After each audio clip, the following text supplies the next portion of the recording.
大家今次我哋而家講嘅係飛行棋嘅玩法。咁飛行棋好簡單嘅啫，有4隻顏色，咁每人控制1隻顏色，咁每架顏色咧就有4架飛機。咁一開始嘅時候咧就擺喺你嘅基地嗰度。咁每輪到你嘅時候咧就擲一粒色。咁咧如果你擲到雙數咧，你就可以喺你基地嗰度咧將一架飛機咧放喺起點嗰度，係啦。咁跟住如果你擲到任何嘅色數啦，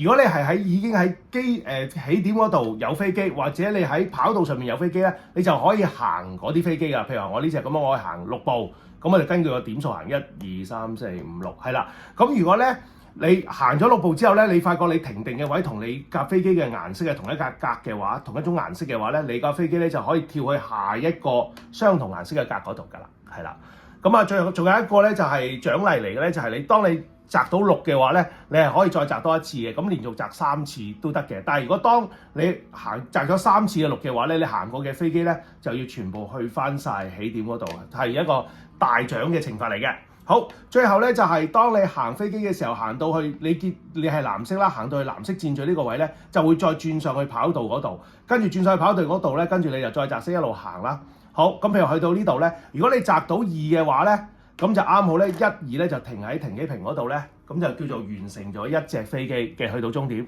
但係如果你多過2嘅話咧，咁就多出嚟嘅數咧要向翻後行嘅。譬如話而家擲到3咧，就要1、2、3係向翻後行嘅。遊戲嘅勝負咧就係當你有一個遊戲者，佢4架飛機都去晒停機坪咧，咁就叫做贏㗎啦。